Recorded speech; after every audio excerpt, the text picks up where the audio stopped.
we are going to do a word responsiveness test right now, okay? I'm going to say a series of words, and you are going to tell me which ones you have a visceral, physical reaction to, okay? Let's start. Moist. It's so bad. Seepage. Okay. Still with me? All right, next one. Stucky. Bakudeku. Kailuk. And the worst of them all, Glance. Sheath. I know. It's okay. Take a few breaths, okay? In and out, all right? Are you on the floor crying? Are you having flashbacks? Your chest tightening? Your blood boiling? Well, you should get that checked out, and that also means that you are not alone. Because that means you, my friend, you are a veteran of the fandom shipping community. You have witnessed the rise and fall of internet empires. You have witnessed bloodbaths of misinformed and downright idiotic opinions over people who don't exist, over drawings, honestly. And while you sat there amidst limbs and blood and racial slurs for some reason, you probably asked yourself, how did we get here? But if you're normal, hi, howdy, how are you doing? And you had no reaction to any of the words I spit out, even the moist and seepage ones, weirdo, then I want to hold your hands and I want to tell you to run and save yourself, okay? But don't actually, because I want you to watch the video. And also because I will teach you, okay? Whether you are a veteran or you are simply curious about what happens within the darkest parts of fandom, then allow me to take your hand and guide you into the toxic world of fandom shipping. This video will act as a sort of historical document, if you will. Think of me as some sort of museum tour guide in like a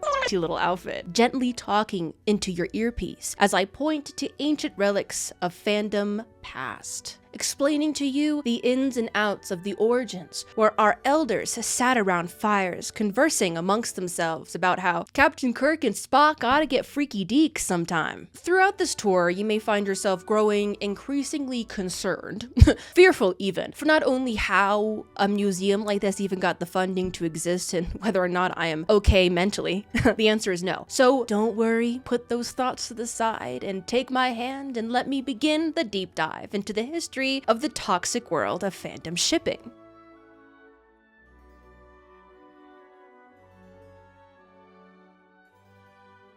Hey, welcome back to my channel. My name is E, as in like tour guide E.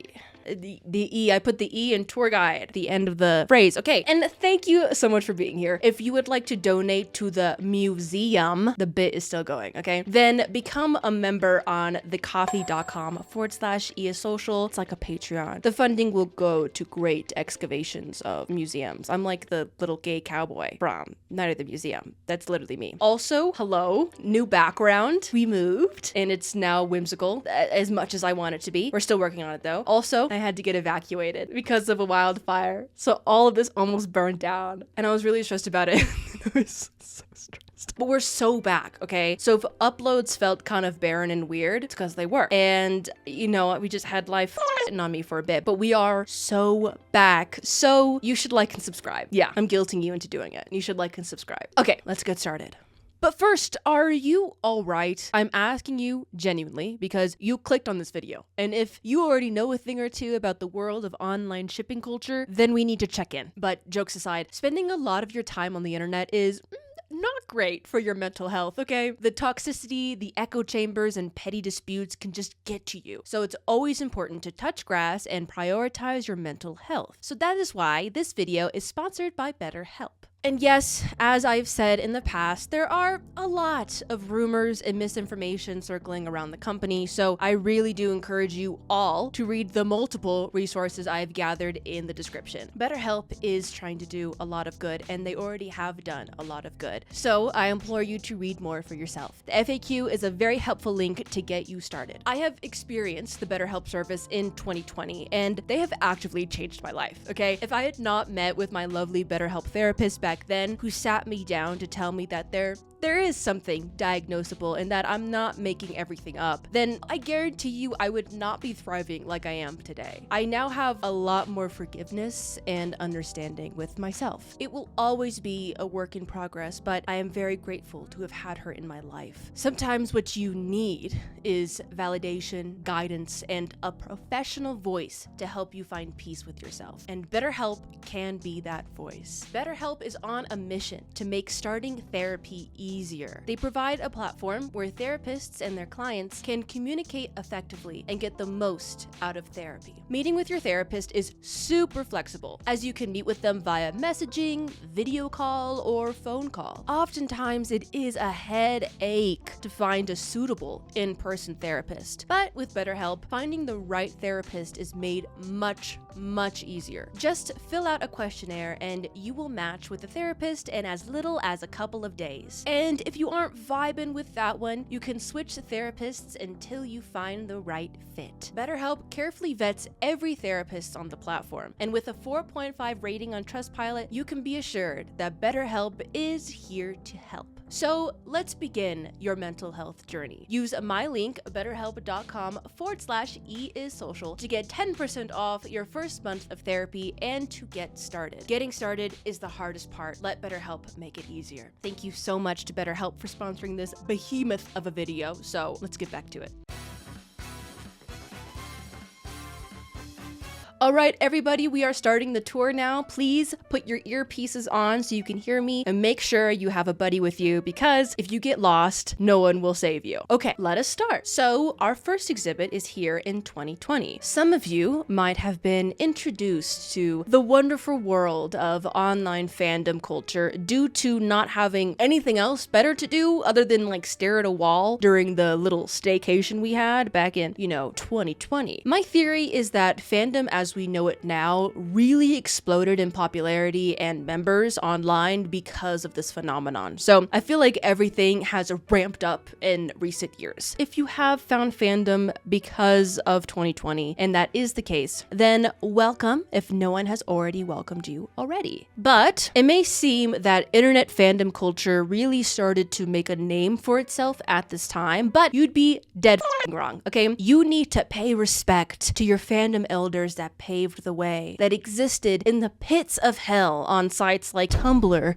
fanfiction.net, 4chan, LiveJournal, I don't even know that one, okay? And other weird, obscure internet forums. But you might actually be surprised that our tale starts in the late 1800s, sort of. Well, I mentioned this briefly in my discussion on the evolution of the fangirl, icon here if you're interested, but the first few instances of modern fandom started to spring up around the death of Sherlock Holmes. Fans gathered in public squares in order to mourn the fictional detective's death, which ultimately led to Sir Conan Doyle going, Jesus Christ, do you guys not have jobs? Do you guys not have anything better? Fine, okay? The detective twink is alive. Are you guys happy? And they were. They were very happy. That was a direct quote, by the way. He actually said that.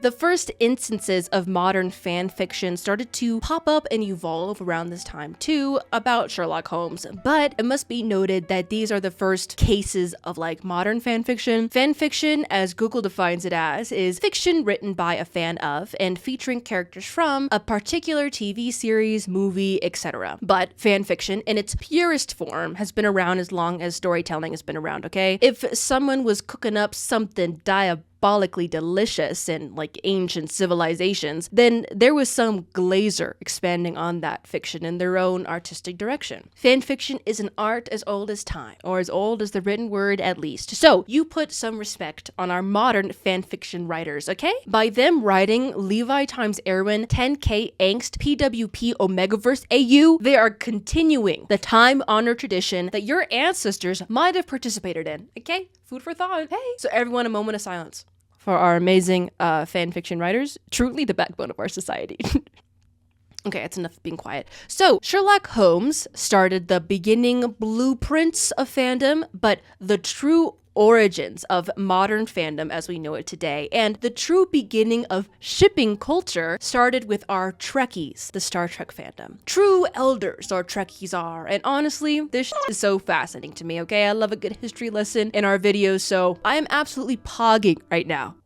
So, on the fateful day, September 8th, 1966, Star Trek, the original series, debuted on US TV and slowly garnered one of, if not the biggest fan followings in history. These fans were legitimately the blueprint. They were the pink print, okay? Cosplay, which is where you dress up as your favorite characters, started because people wanted to dress like they were stationed in Medbay, part of Captain Kirk's crew. Conventions, or gatherings of fans, started because Trekkies had to meet up, cosplay, and geek out together and do one of these. And of course, one of the most important traditions of fan culture was born, or at least popularized, /fiction. So what is /fiction? Well, when people would write fan fiction that contained certain characters from a story, they would label those stories as character A and character B, right? The and symbol was to simply state that the characters are present in this fan work. And like, that's it. There's no funny business going down between them. But in the early 1970s, the slash was born. So regular stories between the titular characters Kirk and Spock would be labeled as Kirk and Spock, with the and symbol. But when it was time to get freaky, in stories that were created to show a more romantic aspect between Kirk and Spock, the labeling would be as so: Kirk/Spock. And thus, the slash symbol denoting romance or eroticism between characters was put into existence. And I have a little bit of a treat for you all. The treat? Well, the first ever /fiction has been preserved for us all to read. Girl, why am I geeking out about this? I think that's so cool. I just think it's so cool. Okay, Diane Merchant, who is truly a hero of her time, is considered to be the writer behind the first ever Kirk/Spock /fiction to be published. Fanfiction and slash most likely existed within like friend groups, quietly whispering about the strange undertones of homoeroticism between the captain and his second mate, whatever.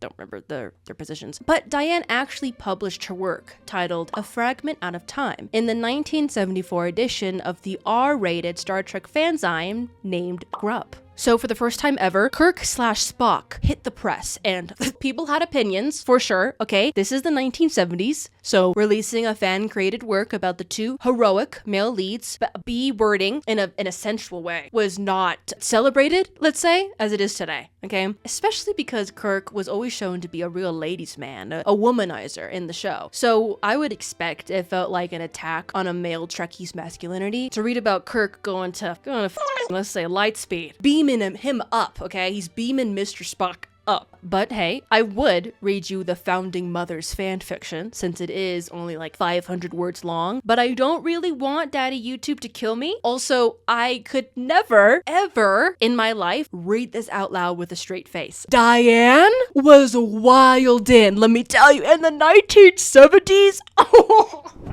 Miss Merchant put her pen to the page and flames came out. It was gross. The 1970s. What happened? Okay, so instead of reading it out to you, here is a few clips of my expression while reading it for the first time. I recorded it because it was wild.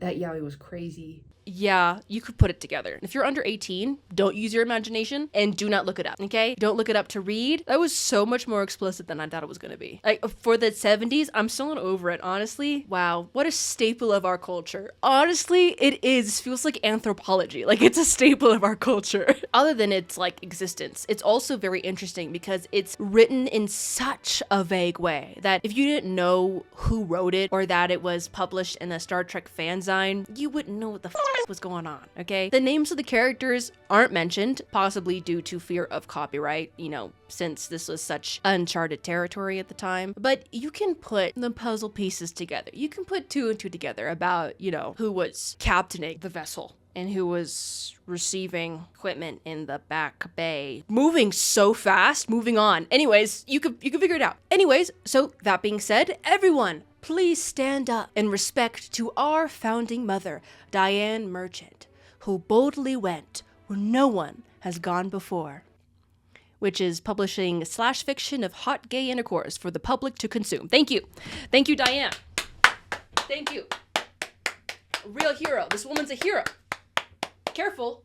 She's a hero. Now, could I go into how we owe a lot to the Trekkies and to a woman who wrote homoeroticism? The kind of person who is constantly villainized online as some sort of like sick individual, okay? Ever heard of a Fujoshi? Well, hate to break it to you, Diane Merchant, one of the very first ever Fujoshis, dare I say. So you better put respect on her name, okay? I'm getting kind of emotional because she's no longer with us. I'm getting emotional for the first ever slash fiction writer. But for real, Diane, may you rest in peace, and thank you for writing weird, vague, gay eroticism between Captain Kirk and Spock. I owe you my life. Honestly, so thank you. Fujos everywhere bowed their head in honor. Also, fun fact, I am a bit of a Trekkie myself.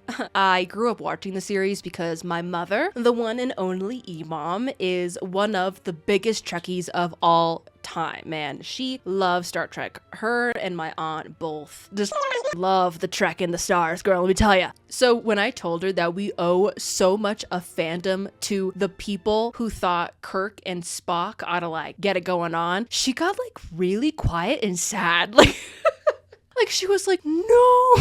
She was like, Kirk is a ladies' man. And I was like, well, he's also a fellow's man, like, get into it. And she was kind of crestfallen for some reason. Honestly, I thought it was so funny. I think it's because it's so personal to her, and she didn't know about that. And then I saw her as she went through all the cycles of grief, and then she was like, chill about it. I haven't shown her this clip yet. I feel like it changed her mind a little bit. Anything from the landing party? They should be sending up a report momentarily, Captain. Oh. Something wrong? A kink in my back. That's it. A little higher, please. Push hard. Take it in there, Mr. Thank you, Yeoman. That's sufficient.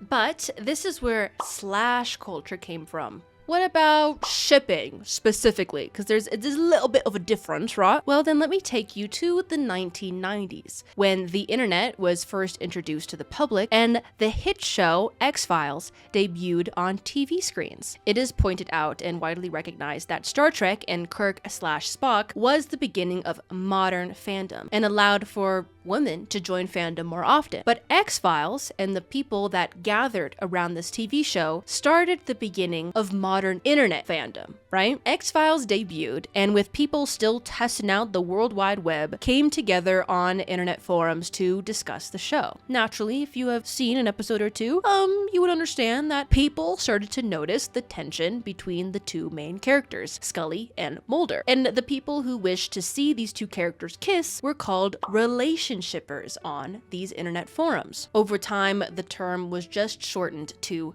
shippers. Like Diane Merchant, we had another founding mother on our hands. Kelly Rocherol, hope I'm saying that right, became a pretty well-known fanfiction writer within X-File internet forums and is credited as the person who coined the word shipper. A bunch of sites were created dedicated to fans' love for the potential for a relationship between these two characters. Ship names were then born and were named after a mashup of the characters' names. In this case, the ship name for Scully and Mulder came in a few different forms, such as Mully, Scolder, or MSR. This is actually where we get the practice of putting characters' names together to create the ship name. We do that all the time nowadays. But unfortunately, still the internet, okay, 1990s, still the internet, okay? So these internet forums were also the starting battlegrounds for relationshipper wars, where some people took issue with the fact that relationshippers wanted the characters to kiss so badly. So no romos, or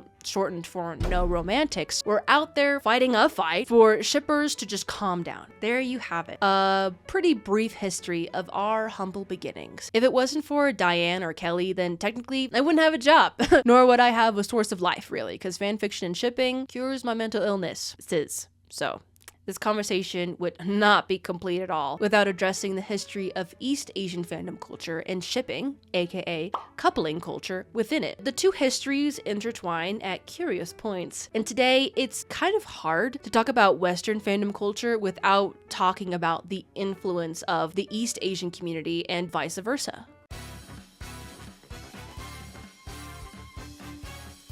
So the previous exhibit we just experienced, we saw how shipping in the present day stemmed from slash that started up in the 1970s. The same theme of making fan-created works about characters from a popular piece of media is of course also present in East Asian fandoms around the same time. Specifically for this section, we will be focusing on the rise that occurred in Japan in the 1980s, for Japanese fandom had a lot of influence on neighboring East Asian communities. So, to begin, in 1985, some women pioneers created spin-off fan manga about the main male characters within the hit manga Captain Tsubasa. These amateur self-published manga, known as doujinshis, took a different approach from the source material and depicted the male leads as lovers. Ooh, scandalous. Doujinshis originally started off as self-published amateur mangas, but slowly started to take on the connotation of fan-created derivative works like we see today. This specific type of fan-created works would also be called yaoi, which means it's a story about boys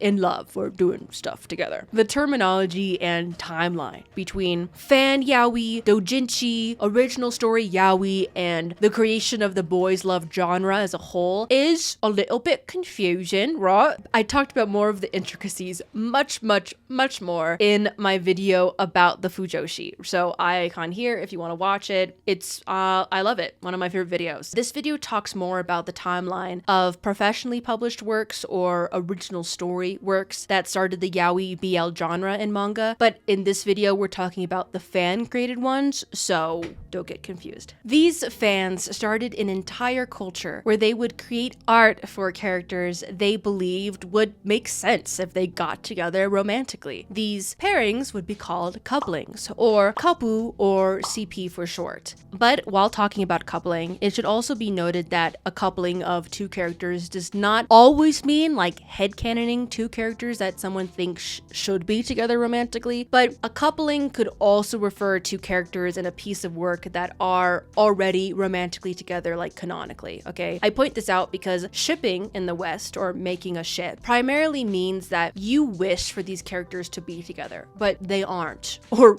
won't ever be, and they're not canon. Coupling can talk about canon or non-canon pairings, so wanted to put that out there. Couplings can also be for straight pairings, also known as normal love, or NL pairings for short. A coupling could also consist of two queer men together, which would also be known as yaoi, or two queer women together, which would be known as yuri. There are also terms to describe the type of fan you are based on what you consume. If you are a woman who enjoys yuri, so two women together, then you are a himijoshi. If you are a man that likes yaoi pairings or two men together, then you are called a fudanshi. If you are a woman and you like to enjoy yaoi stories, then you would be called the devil. Joking. You're called a fujoshi. I'm joking. This specific word is always a hot topic of debate online for like the past few decades, okay? It's forever like made like worse than it actually is. It's like villainized, and it was since its inception and is still to this day. Also, just to clear up the air here, fujoshi just means woman who reads BL or yaoi stories. It doesn't mean anything else. And it was created by men to make women feel bad. So just so you know, that's where it actually started. Don't let TikTok tell you otherwise. It's just not true. Again, watch my fujoshi video in the icon here. I really like it. Okay, anyways, all of that being said, any questions? Is there any questions in the room right now? Okay, I hope not, because I'm not going to take any. So moving on. There are a lot of terminologies, girl. Okay, I hope I'm explaining this in a clear way, but back to these coupling fan communities specifically, okay? There's a lot of terminology that I had to explain to you to get the full picture, okay? There is also a lot of unspoken rules in these fan communities that are taken pretty seriously. For example, if you are familiar with the yaoi genre, again, queer men stories, you would know that, well, how do I say this? Within depicting the two male leads, one would be, you know, driving the boat, in control. They're known as the seme, or the aggressor. You know what I'm saying. And the one who's, you know, the below deck. They're called the uke, okay? The designation between who is, you know, and who is, you know, it's actually like really important. Like, it's really important in East Asian fan communities. Pixiv explained that when listing and tagging these pairings in a work, you always put the character who is the seme first and the uke's name last. So you've got two characters, character A and character B. So if A is the seme, or widely accepted as the seme, and B is the uke, it would be written as AXB, okay? The X is there like the slash was in Western fandom. In the West today, we use X a lot now instead of slash, or we just use the ship name, and we might have adopted the X from Japanese fandom, but I'm actually not sure about that part. I actually don't know about that part. We researched everything else, but that part right there, forgot to research that one. That's just a headcanon, okay? Just letting you know that's a headcanon. Also, we're talking about using X as in like the shipping thing, not the platform. Heart emoji. There are other symbols that exist that signify other things, but I don't wish to overwhelm. So please browse them here at your leisure. Wow, so cool. All right, hope you enjoy that. Now, listen to me, my words. Listen carefully. This is really important because if you don't tag your fan work correctly, either your art or your written story, people will get pissed at you, okay? If the ship between characters A and B is widely recognized across the fandom as AXB, with A running the show, and you make art where it's reversed, and you think it ought to be BXA, girl, you better tag that correctly, because A times B truthers do not like that, and vice versa, okay? According to Paradise Army's Dojin Terminology Dictionary, some fans take the seme-uke dynamic so seriously because if you believe in the opposite of the commonly held belief of their dynamic, then you may be seen as a fan that doesn't understand how to view or interpret the characters correctly, or you just aren't an actual fan and you just dislike the source material and you're doing it, I don't know, out of spite or something? I don't know. So the people who prefer the opposite of the main popular dynamic are usually referred to as reverse shippers, or Reba for short, for liking the dynamic in a different way. It could be kind of akin to like multi-shipping in the West. I bring in the multi-shipping comparison because people take the difference so seriously that Reba ships are often considered an entirely different ship or coupling altogether, okay? Also, I keep saying shipping, don't mean to. In this context, in Japanese fandom, it's coupling, okay? My bad. So all of that to preface, tagging is very important in fan-created works because people just straight up don't want to see stuff they don't like. When, for example, if A times B fans witness B times A content, the feeling they experience is sometimes described as an intense psychological adverse reaction and extreme distaste. Japanese fans have a pretty serious rule of don't like, don't read, where they are encouraged to just not engage in things they don't like. Habitat segregation is a practice employed where opposing fans with different tastes will create lines or boundaries where they just stay the fuck away from each other, okay? You gotta respect it. I respect it so much. And this doesn't only exist online, like this practice is carried out into real life too. For example, at doujin conventions, such as Comic Kit in Japan, fan artist booths for pairings are separated by their dynamics. So if an artist makes art for A times B, they are found on the opposite end of the convention hall than the artist that makes work for the reverse dynamic B times A. I think they do this because they fear the Fujoshis will start a war. So you can see why tagging and labeling is very important. It's also very important to tag and label when something is a fan idea or delusion, as they often call it, versus when creating art that is based on canon events. It is very discouraged for discussions to happen where someone claims that their coupling is official or married, which we often joke about all the time in the West, when it isn't, in fact, canon, so that normal fans aren't confused when browsing canon information about the source material online. They worry that some normie's gonna be like checking out the Genshin Impact tag and then someone is like, oh my god, A and Yaimiko, so married, so canon, and this normie is like, wait, really? Like they actually are? Whoa, really? That's crazy. And then people will get mad at them like, shut up, no they're not canon, they're not actually canon. Like they've not been said in Genshin Impact that they are together, but like come on. I mean like, you know.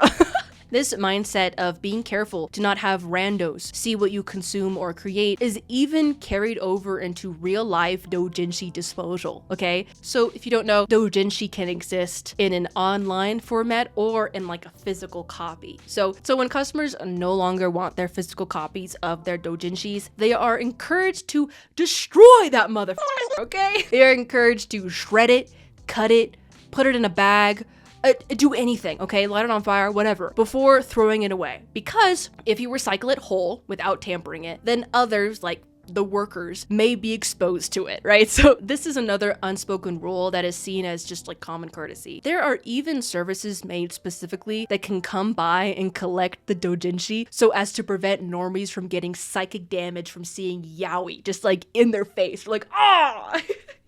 Can you imagine you're working and you just see like tits and you're like, oh! And after all of that learning, it's time for a test, okay? I bet you didn't expect this tour to be quizzed on. This quiz will make up 80% of your final grade, and if you don't pass, you will never get into the university of your choice, and your whole family will perish. I didn't like that joke. I just had flashbacks.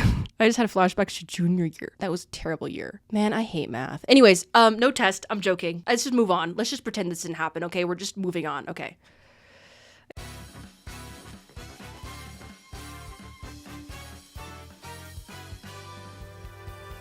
So unfortunately, ladies and gentlemen, and everyone in between and thereafter, we are nearing the end of our fandom museum tour. So you may be asking yourself, why did we recount the entire history of shipping culture in all of its forms in the East and the West?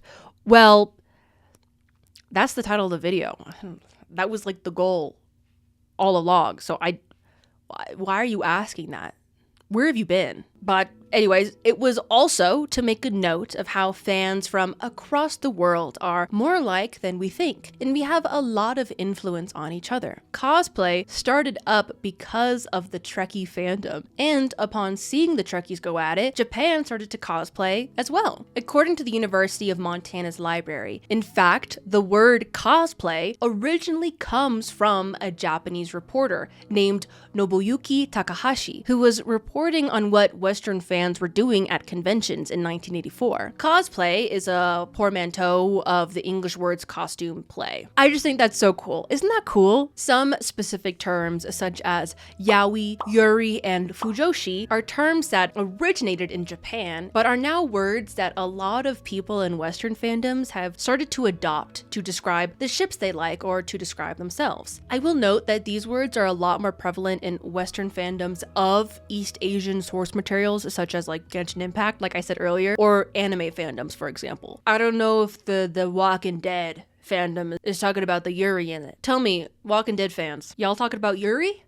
Hey! Now, some differences in these respective fandom communities are also really interesting to point out. For example, Japanese fans treat coupling as just for fun and as delusion, as it is often called. They don't necessarily wish or desire for their favorite coupling to become canon in the source material. Meanwhile, Western shippers, hey guys, we often argue about which ship is more likely to be canon, or and some individuals feel entitled to push the creators of the original source material to make these ships canon. Also, like how I mentioned earlier, Japanese and East Asian fans take the role assignment dynamics, right, pretty seriously while tagging and interacting with other fans. While in the West, it's like, you know, not that big of a deal. Like when we are creating ship names back in my day, in the good old tumblr.gov circles that help it, we just used the name that sounded better, because when mashing two characters' names together, it can just sound ugly. I've learned that the order now in which the characters' names are mashed, then that signifies the dynamic, you know, who's collecting taxes and who's the one being taxed. For example, I'll admit it, okay, I talk a lot about Genshin Impact on this channel, so I'm gonna talk about it again. The peak ship of all time in Genshin Impact is Chlorinde and Navia, okay? Argue with the wall, it's the best ship. I don't want to hear it. Hi, shut the fuck up, okay? Heart emoji. So the popular ship name for the ship is Chlorivia. Chlorinde being named first because she would be the one, you know, and Navia would be, you know, and wow.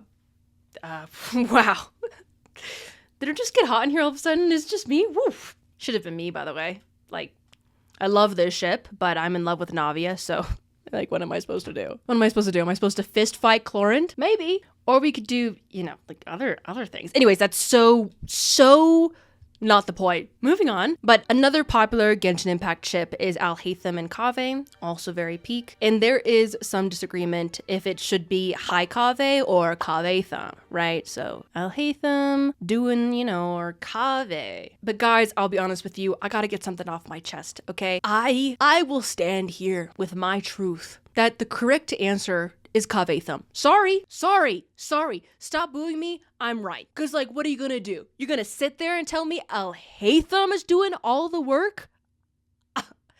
Don't make me laugh. He's too lazy, okay? We're talking about the man, the genius, who took the scribe position because it's easy and it pays well. I mean, he's just like me for real. But like, you really think he's gonna be doing all that in the Sorry, okay. Sorry, I'm done. I'm not gonna say anymore, but I think I'm right. Actually, I know I'm right. Anyways, I guess it can be a source of conflict within Western fandom spaces because I am kind of dreading some of the comments now. I feel like people are gonna take me really seriously because I said that. Don't take me seriously. Fun fact, don't take me seriously ever. But it's not nearly as much of a problem as it could be in Eastern fandom spaces. And I think that's so interesting and funny to point out. Honestly, I think it's great. There is some things we can learn as fans from both sides of the earth. I think in the West, we can really learn from our East Asian counterparts, okay? They take tagging and habitat segregation really seriously, okay? They really advise each other to not engage in topics that makes them uncomfortable or angry, okay? There's actually a saying in some doujinshi tagging systems where when the author is like either really chill about the dynamics and takes liberties with Reba couplings in their work, or maybe has like taboo material in their work, they will tag it for people who can forgive anything. People who can forgive anything are more comfortable with reading like any works, and they don't really like have a preference, or if they do have a preference, they don't really care if they see the opposite. But people who are only comfortable with some works just won't engage in stories or art tagged as such. They just won't engage with stuff that is tagged for people who can forgive anything. Alternatively, in the West, well, that's not really a practice we share, okay? This is a topic I'll go into much more depth in the second video to this Toxic World of Shipping Culture series that I'm planning on making. The second video will be on pro-shippers versus anti-shippers. We love those words. I love those words so much. They're the best words ever. This video was created because, well, it would simply be too long to put everything about shipping culture in this video today, okay? So we did a little history and a little bit of sneak peeks for future installments, okay? So huge shout out to Rat Sewer members Natdavi and Luz Nosita 811, hope I'm saying that right, for their idea on just talking about shipping culture. Like, I have talked so much about shipping in different forms in the past, but for some reason, the topic of shipping culture in general just has never occurred to me. So big shout outs to you two. You guys slayed. Thank you guys so much for the idea. And of course, I want everyone to give a huge round of applause to fellow historian and researcher, the Stone Pilot, my dearest friend, who co-researched this video with me. If you are a regular member of the Rat Sewer, then you know that name is famous in these here parts, okay? Stone has experienced a lot of Japanese fandom culture firsthand. They're also fluent in Japanese, like, period. So their insight and also their research was invaluable for this video. So everyone, please say thank you, Stone. Thank you, Stone. Heart emoji, I love you. Thank you so much. So this video, of course, was to give the history and to give a good basis as to where we have come from. Please stay tuned for our additional discussions in this series. Like I said earlier, they'll be coming out soon, and I really hoped you liked this one. If you did, please like the video and subscribe. It helps the channel out like more than you realize, so that would be awesome. And also, if you don't want to miss the next video, then you should hit the notification bell so then you get notified when that next video drops. Also, comment any of your ideas on anything else you would like to add or anything that happened in the video. I would love to hear your thoughts. Please consider becoming a member on our Ko-fi. It's like a Patreon, because for just $5 a month, you'll get access to these videos early, plus a shout out at the end of every single video. So with that being said, huge thank you to Alien Eyes, Jonah, Luel, Kaya, Luandro, Joanne, Ayake, Moon, Blue X Crystal, Summers, Blue Ink Alchemist, Pauline, S, Cass, and Onyxide. You guys, I love you. I love you. And I am, of course, so thankful. We also have a ton more fun over on twitch.tv/eissocial. We'll be playing some Genshin and other games, as well as doing an honor run in Baldur's Gate soon. So you should check it out. You should come over. Stop on by. Follow me on my socials, eissocial everywhere, but E is tweeting on Twitter. Whew, okay, the outro is done. So if I don't see you on Twitch, then I'll see you in the next one. Okay, bye!